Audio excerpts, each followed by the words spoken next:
ነዋ። እኔ ምን አደረኩ? አንተ ነህ ተየሩት እና አብሬ መሞት ነበረብኝ። ይገርማል። ጭራሽ ሸሽታችሁ ነው የመጣችሁት? አረ እንደሱ አይደለም አለቃ። እና ታዲያ ምንድን ነው? እየተከተሉ እያለ ድንገት ጠፋብን። እና አይናችሁን አስራችሁ ነበረ ስትከታተሉት የነበረው? እንደዛ ብለው አለቃ። ሰውዬው የሆነ መተታም ነገር። እኔ ቀልድ እንደማልፈልግ ነግሬያችሁ ነው። እኛም እኮ እየቀልድን አልነበረም። አንድ ባላገር አመለጠን ብሎ ማምጣቱ ነው ቁም ነገሩ። አለቃ ሰውየው እንደሚታየው አይነት አይደለም። ይኸው ለአንተ ልጅ ደጋግማ እንደሚታየው አይደለም ብለህ አትበለኝ። እውነቱን ነው።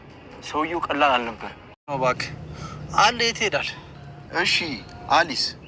እሱም ወለል እያለልክ ነው። እሱ ደግሞ ምን ሆኖ ነው ወለል የሚለው? ወደ ደሴ መመለስ ፈልጎ ነበር። አንተ ደግሞ እዚህ ጠብቀኝ እየመጣው ነው አልከው። አስቸገርኩኝ አይደል? ኤላ ግን ኪድዬን ነው የምልክ። በጣም ነው የሚደብረው። አስጨነቅኳችሁ አይደል ጆሮ? እንዴ ቀላል አስጨነቀን እንዴ? ይቅርታ በእናታችሁ። ቆይ የት ነው ግን የነበርከው? እሱን የሆነ ቦታ ተቀምጠን ነው የምናወራው። እንደዛ ይሻላል? አዎ ጆሮ፣ ገና መድረሴ ነው። በዛ ላይ ደግሞ ትንሽ ደክሞኛል። ፒስ በቃ እንቁሰው። ቦርሳን ደግሞ አምጣት። አረ አንተ ደግሞ ቀላል ናት እኮ። ችግር የለውም። አረ ችግር የለም። አንተ እኮ እንግዳ ነህ። ካምቶ በል። አጎቴ ዛሬ ደግሞ ሰላምታ የሚል ተወኝ እስኪ ልጅ። ምን ሆናል? ጉድ እኮ ነው ዘንድሮ። ምን ሆናል አጎቴ? የሰው ሀገር ሰው አድርገውኝ እኮ ነው። አንተ አጎቴ ምንድን ነው እሱ? ተወኝ አልኩ ልጄ። እንደዚህ ተናዳ እያየሁ እንዴት ነው የምተው? ትውት አድርገህ ነው የምትወኝ? የሆንኩን ነገር ንገረኝ። ምኑ ይነገራል? አሁን ምኑም አይነገርም ማለት ሰው እንዲህ ነው የጠገበው። ግን አንተው ምን ተፈጠረ?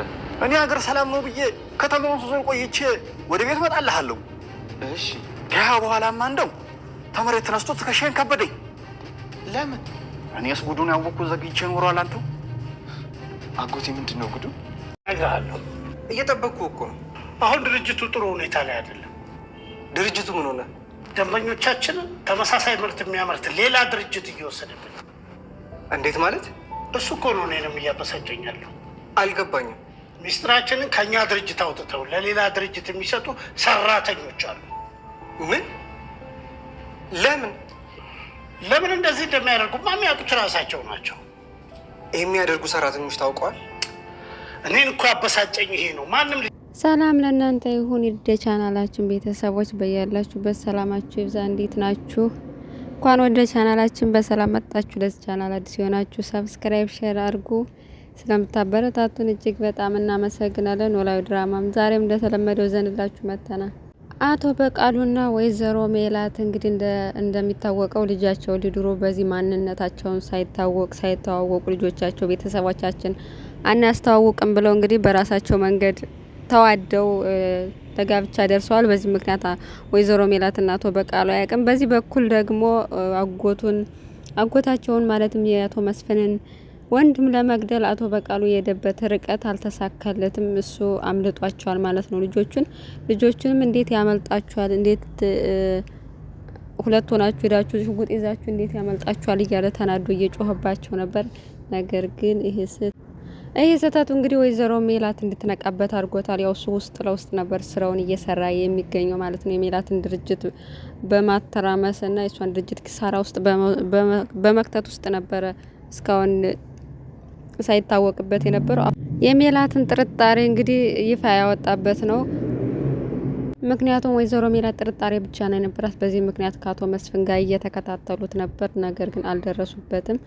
እናም በሰራው ስህተት አጎቱም አምልጧል ማለት ነው። በዚህ ምክንያት አጎቱ እንደውም ከዚህ በፊት ጠላት እንደነበራቸውና ምናሴ ላይ የግድያው ሙከራ አድርጎ እንዳመለጠ ሰምቶ የዚህን ያክል ተንቀናል፣ እንዴት ቤተሰቦችን ይደፍሯቸዋል ብሎ በጣም ተናዶ አጎትየው እየጮኸ ነው። እንግዲህ እሱም ቤተሰቡ የገጠር ሰው ቤተሰቡ ሲነካበት ክብሩ ሲነካበት አይወድም። እንዴት በቤተሰቦች ይመጣሉ ብሎ እሱም የራሱን መንገድ ለመከተል እንግዲህ እየደነፋ ይገኛል። ሌቦች መስለው ነው እንጂ እንደዚህ ቤተሰባዊ ጠላት መሆናቸውን ባቅ ኑሮ ከያስኳቸው አለቃቸውም ብሏል ማለት ነው። እናም ከቤት ለወጣለው ብሎ ነበር። ቤት ውስጥ አልቀመጥም እኔ አራስ ይመስል ቤት ውስጥ ቁጭ ብያሉልም ብሎ እየወጣ ነበር። ምናሴ ግን ወይ ከኔ ጋር ትወጣለህ ካለበለዚያ ደግሞ አትወጣም ብሎ ለማስቆም ሞከረ። እሱ ግን ማንም ወንዱ አይነካኝም እወጣለሁ ብሎ ያዙ ይልቀቁኝ እያለ ነው ማለት ነው አጎትየው። በሌላ በኩል ኤልያስ እንግዲህ ጸበል ሂዶ ከደሴ ተመልሶ ወደ አዲስ አበባ መጥቷል ማለት ነው እና ጸበል ሂዶ ነው የሰነበተው። በዚህ ምክንያት ጸበል ስለተጸበለ አሁን ወደ ራሱ እየተመለሰ ነው። እንደውም ከዚህ በፊት ሀና ጆሮ እንደሚወዳት ለጆሮ በተደጋጋሚ ጠይቀው ነበረ።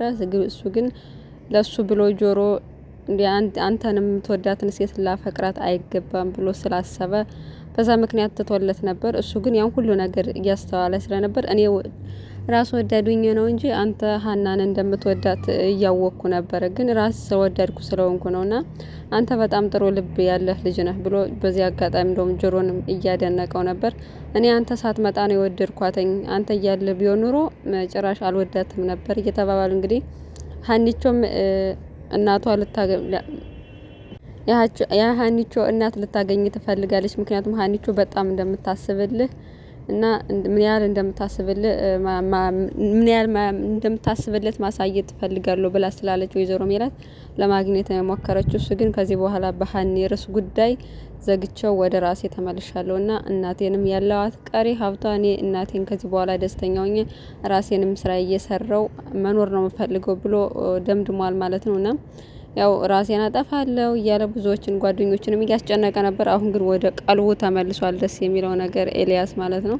ሀኒቾም እንግዲህ ከተሳካላት ወደ ትዳሯ ትሄዳለች። ሁለታቸውም እንግዲህ ያው እሷ በእርግጥ ሲተዋተኛ አትወድም፣ ተከትላ ትመጣና ትበጠብጣቸዋለች። በወንድምነት ምናምን ልለቃቸው አልፈልግም እያለች እንዳይረሷት እንኳን ነው የምታረጋቸው አንዳንዴ ሀኒቾ ማለት ነው። እዝራም ተደብቆ አባቱ ስልክ እያወራ ስለሰማው በአባቱ ጉዳይ በጣም ተጨናንቋ። ምክንያቱም አባቱ የሆነ ትክክል ያልሆነ ነገር ላይ እንዳለ ስለገባው ቢጠይቀውም እሱ አንተ በዚህ ጉዳይ በስራ ጉዳይ እንድትወጠር አልፈልግም፣ አሁን ራስ ላይ ትኩረት ነው እንድታረግ የምፈልገው ስላለው ነገሩን ትቶታ። ነገር ግን ያስጨነቀው ነው ያው አባቱን በጣም ስለሚፈልገውና እሱም ችግር ውስጥ እንዲገባበት ስለማይፈልግ ሀኒቾንም ሲያገኛት በጣም ተጨናንቆ ነበርና ለምን የተጨናነክ ስትለው አባቴ ጥሩ ሁኔታ ላይ ያለ አይመስለኝም፣ ደግሞ በስራ ጉዳይ ትንሽ ተጨናንቋል፣ ለኔ መናገር አይፈልግም ብሎ ነገር ግን እቤት ሲሄድ ጠይቆታል ማለት ነው አባቱን። እናም አባቱ ያው እሱ ድርጅት ውስጥ በሱ ድርጅት ማለት የሱን ድርጅት ተፎካካሪ የሆነ ድርጅት አለ። ከዛ ውስጥ እየገቡ የሚሰሩ ሰራተኞችና የሱን ድርጅት እንግዲህ ለተፎካካሪው እንደሚሸጡ በዛ ምክንያት ሰራተኞቹ ላይ ችግር እንዳለ ነው እየነገረው ለአባቱ። አቶ በቃሉ ግን ይህን ጉዳይ ለእኔ ተውልኝ፣ ምንም አንተ አታስብ፣ እኔ ጨርሰዋለሁ ብሎታል። እንግዲህ አሁን ያለበት ሁኔታ በጣም ጥሩ ሁኔታ ደግሞ ምክንያቱም ወይዘሮ ሜላትም በራሷ መንገድ ሄዳ እሱ ልትጋጠመው ነው ያሰበችው። እንግዲህ ሀናን ጠርታ ይህ ጉዳይ ማንም ሰው እንዲሰማ ስላልፈለኩ ነው ላንቺ መናገር የፈለኩት ማንም እንዳይሰማ ብላ፣ ምክንያቱም አቶ መስፍን ከሰማ ሌላ ችግር ውስጥ እንገባለን ብላ ስላሰበች ወይዘሮ ሜላት ለማንም ሳትናገር ነው ያማከረቻትና የጠረጠረችው አቶ በቃሉ እንደሆነ ማለት ነው። ሂዳም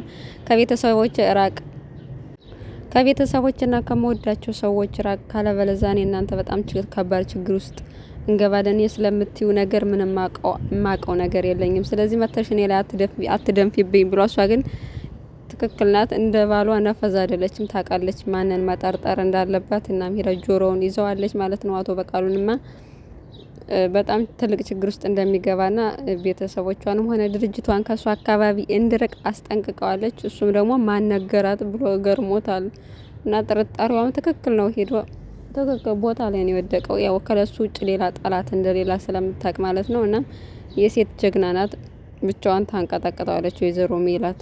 በዚህ በጣም ጎበዝና ጠንካራ ሴት፣ ለቤተሰቧ፣ ለልጆቿ፣ ለድርጅቷ ብዙ መስዋዕት የከፈለች ጠንካራ ሴት ናት።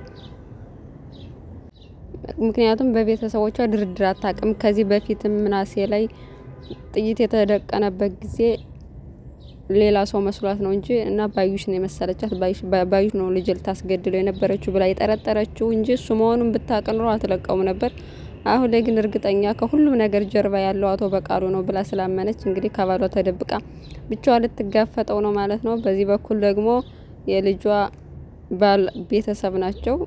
ሲታወቅ መጨረሻው ላይ እንግዲህ ምን እንደሚሆን አብረን የምናየው ይሆናል። ውድ ተመልካቾቻችን አብራችሁን ስለቆያችሁ እጅግ በጣም እናመሰግናለን። የዛሬው ድምጽ ጥራት ከሌለው እጅግ በጣም ይቅርታ እንጠይቃለን።